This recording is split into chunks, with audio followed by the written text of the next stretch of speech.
Hi friends, I hope you all are good. And మనం programming చేస్తూనే ఉంటాం. దాంట్లో యూజ్ చేసే డేటా యొక్క బిహేవియర్ని ఇంకా క్లియర్గా తెలుసుకోవాలి. సో ఈ వీడియో దానికోసమే. Let's get into hour video. And మనం ముందు చెప్పుకున్న డేటా యొక్క టైప్స్ని కొంచెం రీకాల్ చేసేద్దాం. అండ్ నేనైతే వరుసగా చెప్పేస్తాను. ఫస్ట్ అయితే none type of data, and తర్వాత list, tuple, set, string, range and dictionary. And first none అయితే ఒక different type of data. And న్యూమరిక్లో కొన్ని క్లాసిఫికేషన్స్ ఉంటాయి. అండ్ మిగతా లిస్ట్ టపుల్ అనేది ఒక సీక్వెన్స్ అనమాట. అండ్ ఫస్ట్ టైప్ అయితే నన్. కాబట్టి నన్ అంటే ఒక వేరియబుల్ అన్నాక ఒక డేటాని క్యారీ చేయాలి.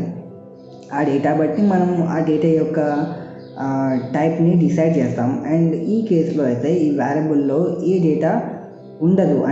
ఈ వేరియబుల్ ఏ డేటాని క్యారీ చేయదు. అంటే ఈ variable with no data is called as none data type. And next ఈ న్యూమరిక్లో కొన్ని క్లాసిఫికేషన్స్ ఉన్నాయి. అండ్ మనం చెప్పుకున్నట్టు ఇంట్, ఫ్లోట్, కాంప్లెక్స్. అండ్ ఈ వీడియోలో బూలియన్ అంటే ఏంటి అంటే బూలియన్ ముందు క్లాస్లో చెప్పుకోలేదు. ఈ వీడియో ఎండింగ్లో దాన్ని కవర్ చేస్తాను. For example, a is equal to 1. And a అనేది ఏ డేటా టైప్ అంటే 1 కాబట్టి అది ఒక ఇంటీజర్ అవుతుంది. And B is equal to 2.2. And అదొక డెసిమల్ ఫార్మేట్లో ఉంది కాబట్టి అది ఫ్లో డేటా టైప్ అవుతుంది. And C is equal to 3 + 4j. And ఈ నెంబర్ అంటే ఈ ఒక డేటా ఒక ఇమాజినరీ నెంబర్ని కలిగి ఉంది కాబట్టి ఇది ఒక కాంప్లెక్స్ డేటా టైప్ అవుతుంది. అండ్ ఇదంతా బాగానే ఉంది. అండ్ ఇంటీజర్ని ఫ్లోట్ కింద కన్వర్టింగ్ ఎలా అవుతుంది అనేది మన కాన్సెప్ట్ ఇక్కడ. And A is equal to float. అంటే నేను ఏ అనే ఒక ఇంటీజర్ని ఒక డెసిమల్ ఫార్మాట్లో కన్వర్ట్ చేద్దాం అనుకుంటున్నాను. దానికోసం ఒక ఫ్లోట్ అనే మెథడ్ని యూజ్ చేస్తున్నాను. And float in parenthesis or మీ రౌండ్ బ్రాకెట్స్ అనుకోండి, దాంట్లో ఏని పాస్ చేయండి. అండ్ ఇక్కడ మనం ఒక ఏ అని చెప్తున్నాం కదా, ఫస్ట్ ఒక ఏ అంటున్నాం కదా, ఆ ఏకి మనం ఫస్ట్ ఏకి కనెక్షన్ అయితే లేదు. మనం కొత్త వేరియబుల్ ఏ అని పాస్ చేస్తున్నాం. అండ్ మీకు క్లారిఫికేషన్ ఉండడం కోసం ఒక క్యాపిటల్ ఏ తీసుకుంటాం. And A is equal to float inside round bracket. మనం అనుకున్న ఇంటీజర్ యొక్క ఏని పాస్ చేస్తున్నాం. అండ్ ఇప్పుడు ఏమవుతుంది అంటే ఈ కీ అనేది ఒక ఇంటీజర్ని ఫ్లోట్ కింద కన్వర్ట్ చేస్తుంది. చూద్దాం. ప్రింట్ ఏ, క్యాపిటల్ ఏ చూడండి. అండ్ దీన్ని పాస్ చేసినప్పుడు 1.0 అంటే ఒక 1 అనే ఇంటీజర్ 1.0 అనే ఒక డెసిమల్ నెంబర్లా కన్వర్ట్ అయింది. అండ్ బి అనేది 2.2 అంటే ఒక డెసిమల్ నెంబర్ని ఒక ఇంటీజర్ని ఎలా చేయాలి, దానికి సేమ్ ప్రాసెస్. అండ్ ఇప్పుడు క్యాపిటల్ బి అనుకుందాం. Capital B is equal to FLOAT float inside bracket. And దీన్ని పాస్ చేసినట్టయితే అది ఇంటీజర్ కింద కన్వర్ట్ అవుతుంది. And print capital B run చేసినట్టయితే, సారీ సంథింగ్ వెంట్ రాంగ్, ఇక్కడ తప్పేం చేశాను, ఇక్కడ ఫ్లోట్ అని చెప్పేసా, ఇక్కడ ఇంటీజర్ కింద కన్వర్ట్ చేయాలి కదా నేను. అండ్ ఇంటీజర్ ఇంట్ ఓకే. ఇప్పుడు రన్ చేసినట్టయితే 2 ఒకటి వచ్చింది. అంటే ఒక పాయింట్ అవతల ఉన్న దేన్నైనా ఇగ్నోర్ చేసి ఒక ఇంటీజర్ని మాత్రమే ప్రింట్ చేస్తుంది. అండ్ ఇంటీజర్ కింద కన్వర్ట్ చేసాం కాబట్టి. అండ్ ఇక్కడ సి అనేది ఒక ఇమాజినరీ నెంబర్, దాన్ని ఇంట్గా కానీ లేకుంటే డెసిమల్ ఫార్మేట్లో కానీ కన్వర్ట్ చేయలేము. అండ్ దాన్ని ఒక స్ట్రింగ్గా కన్వర్ట్ చేయకుంటే క్యాపిటల్ సి ఓకే.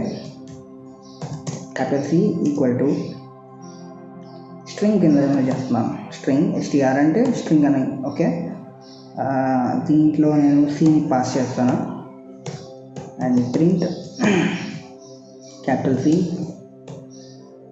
చూసినట్టయితే చూడండి, ఇది ప్రింట్ అయింది. అది ఒక స్ట్రింగ్గా ప్రింట్ అయింది. దీని అంటే మీకు కొంచెం క్లారిటీ రావడం కోసం దీని టైప్ చెక్ చేద్దాం. And print type capital C. చూడండి, అది ఒక ఇమాజినరీ నెంబర్ బట్ ఒక స్ట్రింగ్గా కన్వర్ట్ అయింది కాబట్టి ఇక్కడ క్లాస్ స్ట్రింగ్ అని చూపిస్తుంది. సో మీకు ఒక డేటాని వేరే టైప్ ఆఫ్ డేటాగా ఎలా కన్వర్ట్ చేయాలో తెలిసింది కదా. అండ్ బోలియన్ గురించి చెప్పుకోలేదు కదా, దాని గురించి చెప్తాను. A is equal to 10 and b is equal to 20. And ఇక్కడైతే నేను ఒక సి అనే వాల్యుబుల్ క్రియేట్ చేసి ఒక స్టేట్మెంట్ని పాస్ చేస్తున్నా. అంటే ఎలాంటి స్టేట్మెంట్ అంటే అది ఒక ట్రూ ఆర్ ఫాల్స్కి చెందిన statement. And A less than and B. ఇక్కడ ఈ స్టేట్మెంట్ చూసినప్పుడు ఏ అనే వాల్యూ బి కన్నా చిన్నదా కాదా అని అడుగుతుంది. ఐ మీన్ దాని స్టేట్మెంట్ యొక్క మీనింగ్ అది. ఆ యొక్క స్టేట్మెంట్ నిజమైతే, ఒకవేళ ట్రూ అయితే సి ట్రూ అవుతుంది. And a lesser than B కాబట్టి true. And a greater than B అయితే అది ఫాల్స్ అవుతుంది. అప్పుడు సి వాల్యూ ఏమవుతుంది, ఫాల్స్ అవుతుంది. సో ఇక్కడ నేను సిని ప్రింట్ చేద్దాం అనుకుంటున్నా. సి ప్రింట్ చేసినప్పుడు సి యొక్క చూడు, సిని ప్రింట్ చేస్తున్నప్పుడు అది ఏం వచ్చింది, ఏ లెస్ దెన్ బి అని ప్రింట్ చేయలేదు, అది ట్రూ అని ప్రింట్ చేసింది కదా. సో ఆ యొక్క డేటా టైప్ని, అలాంటి డేటా టైప్ని మనం బూలియన్స్ అంటాం. ఇప్పుడు చూడండి, అండ్ టైప్ చేద్దాం. ఇప్పుడు ప్రింట్ టైప్ ఆఫ్ సి చూసినట్టయితే ఇక్కడ ట్రూ, ఐ మీన్ బూలియన్ వచ్చింది చూడు, క్లాస్ బూలియన్, ఐ మీన్ బోల్ అని పిలవచ్చు. అండ్ ఇక్కడ ట్రూ అన్న మాత్రానికి బూలియన్ కాదు, ఇక్కడ నేను గ్రేటర్ దెన్ అని పెడుతున్నా, ఏ గ్రేటర్ దెన్ బి అని పెడుతున్నా. అండ్ ఇప్పుడు ప్రింట్ సి చేసినప్పుడు అక్కడ ఫాల్స్ రావాలి, ఎందుకంటే అది రాంగ్ కాబట్టి. ఇక్కడ చూడు ఫాల్స్ వచ్చింది, అయినా దీని టైప్ బూలియన్. అంటే ఇక్కడ ట్రూ ఆర్ ఫాల్స్ అనేది మ్యాటర్ కాదు. అండ్ ట్రూ ఆర్ ఫాల్స్ని డిసైడ్ చేస్తే ఒక ఎలిమెంట్ని, అంటే ఒకటి ఎలిమెంట్ ఉంటుందా, ఆ ఎలిమెంట్ యొక్క టైప్ని ఇండికేట్ చేస్తుంది, ఐ మీన్ డిఫైన్ చేస్తున్నాం, అది బూలియన్. ఓకేనా. సో ఈ విధంగా మన దగ్గర ఉన్న డేటా దాని యొక్క టైప్స్ని కన్వర్ట్ చేసుకోవచ్చు. అండ్ బూలియన్ అయితే ఈ విధమైన ఎలిమెంట్స్ని బూలియన్ అనొచ్చు. అండ్ ఈ వీడియో ఇంతటితో సమాప్తం.